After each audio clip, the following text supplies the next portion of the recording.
અખત ઝોપડી કૃપા ચેનલમાં તમારું સ્વાગત છે મિત્રો। માં મેરડીએ દાગીના ચોરાયેલા પાછા લાવી। મિત્રો આ વાત એક સત્ય ઘટનાની છે। 2021માં બનેલી વડોદરા જિલ્લામાં કલ્યાણપુરા ગામની છે અને આ ગામમાં મુકેશભાઈ ઠાકોર રહે છે। મુકેશભાઈ ઠાકોરને એકવાર તેમના સંબંધીના ત્યાં લગ્નમાં જવાનું થાય છે અને મુકેશભાઈ બીજા દિવસે વહેલી સવારે તેમના ઘરેથી તેમના પરિવાર સાથે નીકળી જાય છે અને તેમના સંબંધીના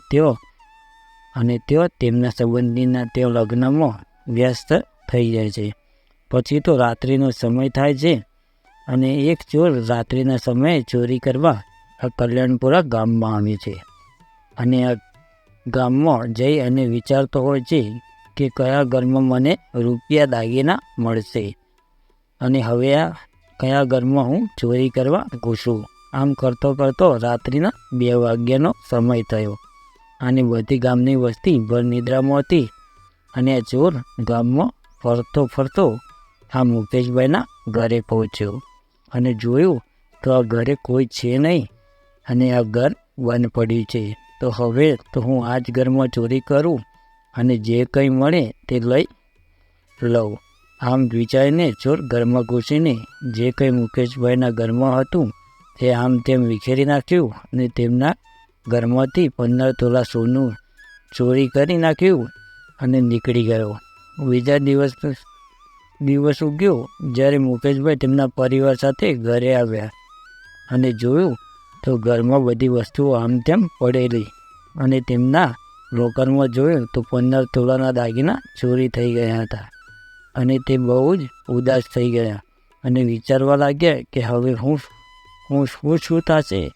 મારી મહેનતથી કરાવેલા આ દાગીના ચોરાઈ ગયા છે અને હવે મારે કોઈ આશરો રહ્યો નથી અને હવે તો માં મેરડી કરે તે ખરું અને માં મેરડીના પારે જઈ અને વિક્રમ ભુવાજી જે મેરડીમાંના ભુવાજી છે અને તેમને રડતો કહે છે, વિક્રમભાઈ મારા ઘરે ચોરી થઈ ગઈ છે અને હવે મારે કોઈ આશરો રહ્યો નથી। માં મેરડીને અરજી કરો અને મારા દાગીના ચોરાઈ ગયા છે। પછી તો વિક્રમ ભુવાજી માં મેરડી સામે જોયું ત્યારે તો માં મેરડી બેબી અવાજ કર્યો અને વિક્રમ ભુવાજીને કહ્યું કે હે વિક્રમ, હું તારા ભક્તિની દેવી છું અને જ્યાં આજથી 15 દિવસ થાય અને આ ચોરાયેલા દાગીના અને ચોર ના પકડી લાવો તો હું લોઢાના દોતવાળી મેરડી નહીં। આમ કહી મેરડીમાં બીજો દિવસ થયો અને રાત્રિનો સમય હતો। માં મેરડીએ ડોશીને રૂપ ધારણ કરી અને પહોંચી પેલા ચોરના ઘરે।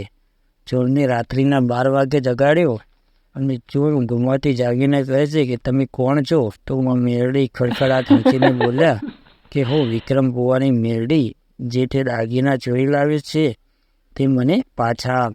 ચોર 2 હાથ જોડીને કગરી પડ્યો અને બોલ્યો, હે માં મેરડી, એ દાગીના મેં સોનીને વેચી નાખ્યા છે।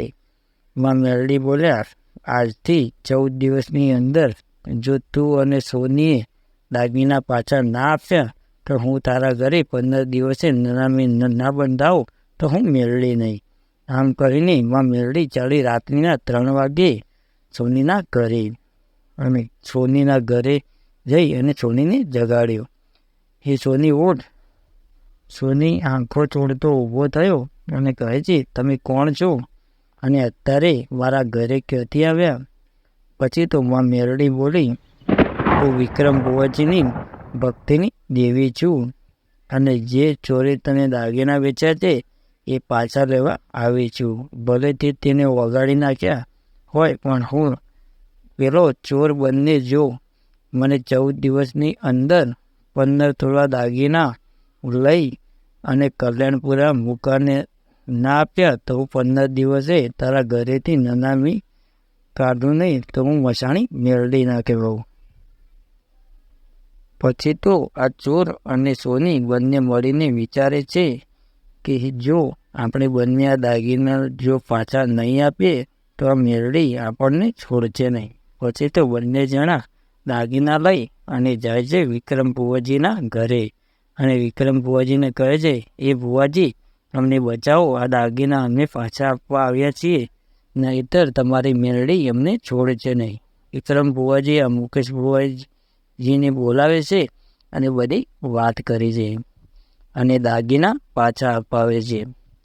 પછી આ ચોર અને સોની બંને માં મેરડીને નમી પડે છે અને કગરી પડે છે અને કહે છે, માં મેરડી અમને માફ કરો.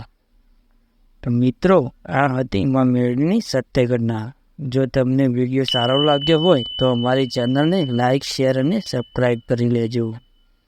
જય માતાજી, જય મેરડીમાં.